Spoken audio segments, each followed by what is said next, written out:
So let's fly over the mtashana TVET college campuses located in the heartland of KwaZulu-Natal, the old Zulu land. And what a better place to start the symbolic journey than on the famous battlefield of Izindwana, around about 1879, where the Zulus, with not much technical superiority at all, managed to take out the British. And actually at the point where they did it, around about 2:30 in the afternoon, there was a solar eclipse and the whole place went dark. And at that point, the Zulus overwhelmed the British. So it's a highly symbolic place. And the reason why I'm talking about it is it gives us a charged sense of the contested nature of this terrain we're within. And you will immediately see that we're dealing with a deeply rural space. And on top of that, the mtashana College TVET campuses stretch over a 700-kilometer span. Very difficult to hold this college together.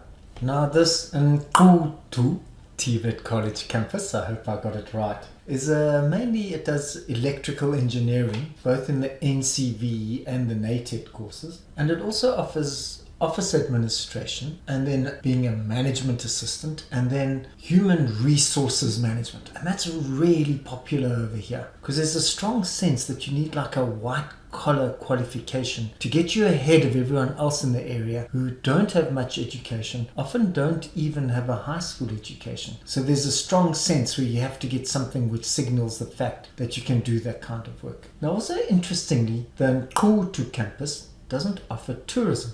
But right nearby are all the hugely historical sites of great significance. So we've seen Izindwana, but over here we also have the great Battle of Blood River where the Boers made a vow and God protected them. But what is less talked about is that it was actually a part of a very deep Zulu civil war going on the one side between Dingaan and his various brothers who he was trying to kill. And that eventually, as a result of this battle, it was the great Mpande who took over and became the Zulu ruler for around 30-40 years. And on top of that, the boundary line, which was really located on the Tugela River, was settled upon as the zone where the Zulu kingdom was operating on, anywhere north of the Tugela River. So the relationship between, on the one side, the Boers and the Zulu people living in this area and the British is very complicated. As you can see, we kind of now flying over Rorke's Drift, where there was a second battle after Izindwana, where the British heroically managed to fight off the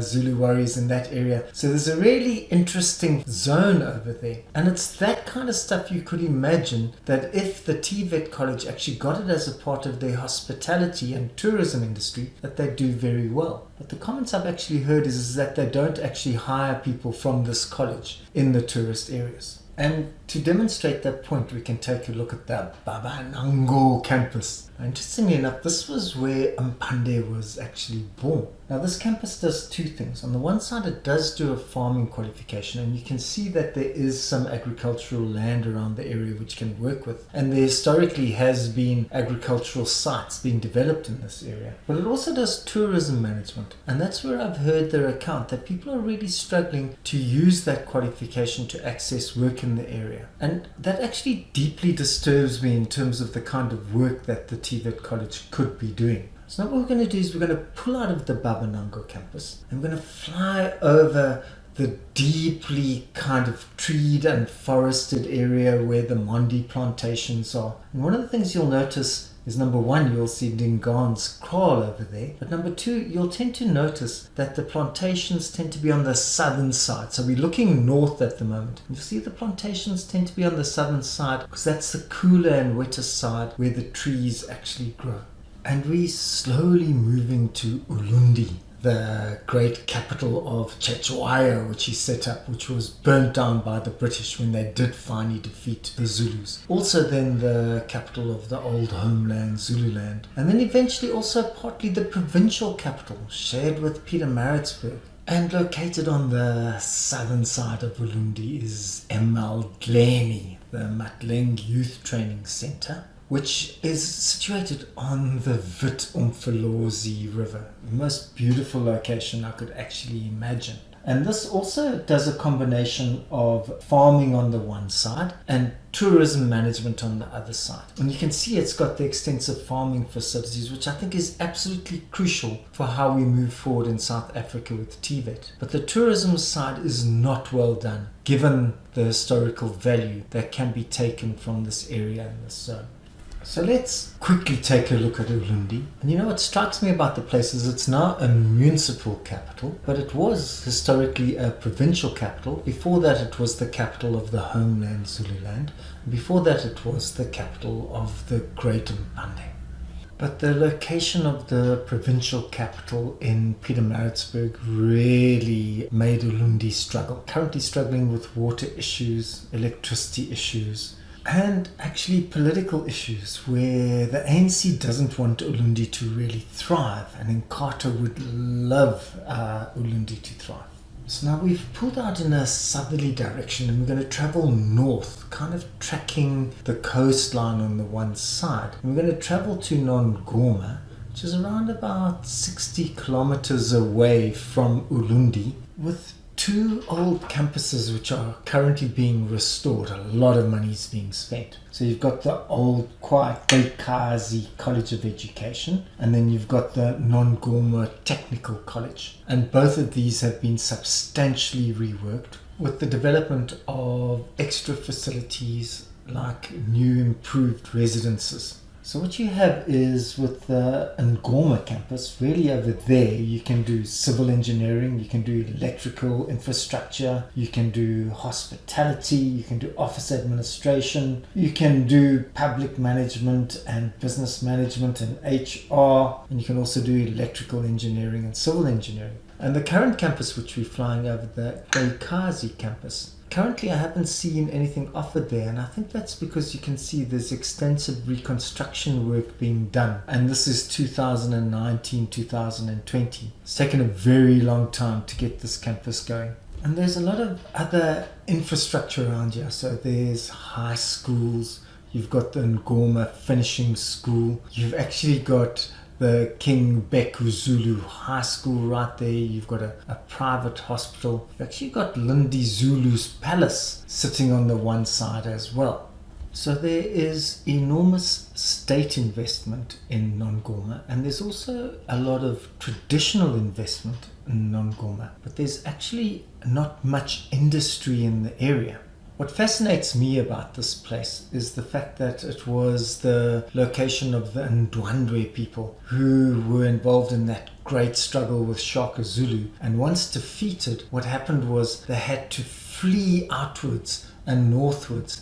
And it resulted in all sorts of northern kingdoms being formed. In Mozambique, the great Gaza kingdom, Bashashanguve, and then you move up into Malawi and Tanzania. You know, it wasn't only the Boers who tracked northwards. There was other great migrations northwards.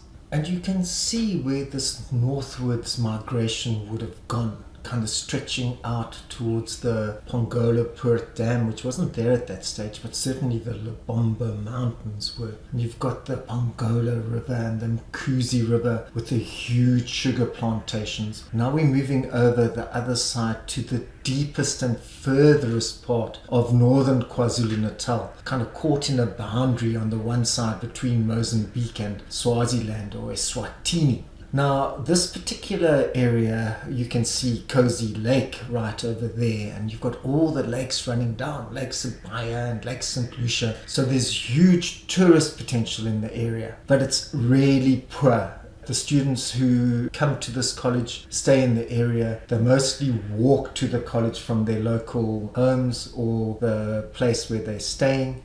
They can only do office administration on the one side or be a management assistant on the other side. But the students themselves have expressed some confidence and satisfaction that they've actually got a local TVET campus. So even though the conditions in this campus are not great, the computers often aren't working and they're struggling with all sorts of infrastructure issues, the students certainly feel that it's a benefit to them to have this campus right nearby. Now I'd like to pull out in a southerly direction. We're going to track the coastline. You can see the Makatini Flats, which we're going to talk about a bit later on.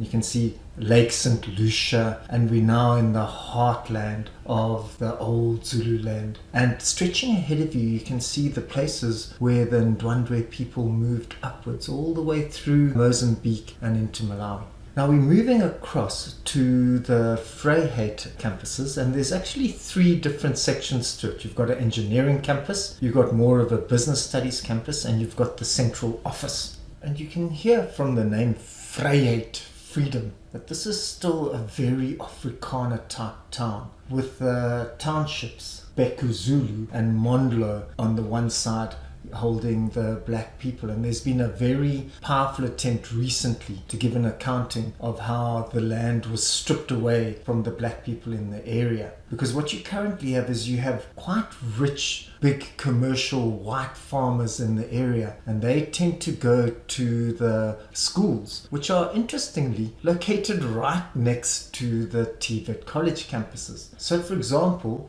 we're currently flying into the Vryheid campus, and you can see right next to it you've got Pioneer Hoërskool, which is hugely white and celebrates all the Afrikaner traditions in a very powerful way still.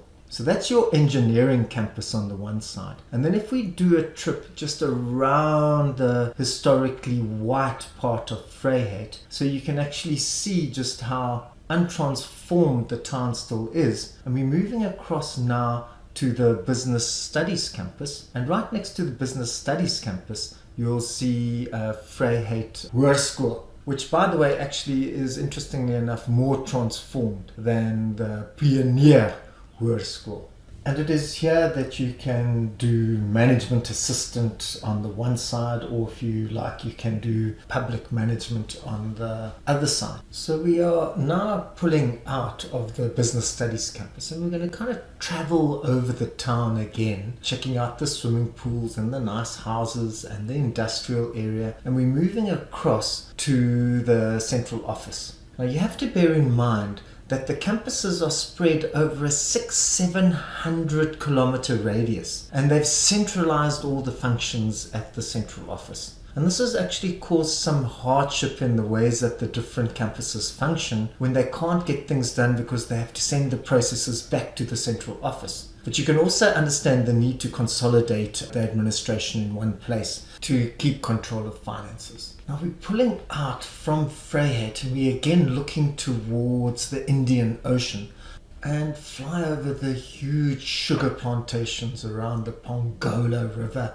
and the Mkuzi River, with massive white farmers like old Charles Senekal, who actually, out of many of the white farmers, is deeply committed to development in the area. He's actually set up a pipeline, a water pipeline, to provide water to the people. He actually worked strongly with Jacob Zuma to make sure that developments happened in this area, and he's developed innovative land programs. But what he wants to do is he wants to give young black farmers a chance to firstly learn the skills after they've been to an agricultural college. And not just basic farming skills, but also the mid-level managerial skills needed to carry the farm over a number of years and market and sell the produce. So highly innovative work going on here between the different groups. We're now flying over the Makatini Flats with the huge floodplain. It's over there that sugar and cotton is being grown by small farmers who then sell their produce across to the big farmers. And the last place I want to go to is the place called the Border Cave, looking over Swaziland, because it's here that we have some of the first and earliest evidence of human beings living hundreds of thousands of years ago. And then continued evidence of human occupation from 200,000 years ago to 50,000 years ago to 20,000 years ago. So we've been in this area for a long time. These beautiful Lebombo mountains with the astonishing dam, the amazing Mkuzi farming projects which are trying to innovatively work in the new South Africa in dynamic and worthwhile ways. The Makatini Flats, where the old Afrikaners wanted to try and give huge plots of land, hundreds of hectares, to Afrikaners, which then didn't actually work. Actually, that's another whole story to South Africa. And then as we sweep slowly across, we start to get a sense of how the Ndwandwe people wandered all the way up and across into Mozambique and Tanzania, and a sense of the deep Zululand history of the struggles between the Anglo Empire, the British Empire, the Boers and the Zulus, with the attempt now to get TVET colleges going in this area over a 600-700 kilometer radius, struggling to bring technical and vocational skills to our people still living in deeply traditional areas. And it is colleges like mtashana that we have to understand and develop and support, so that we can continue to reach our people in these beautiful areas of our country.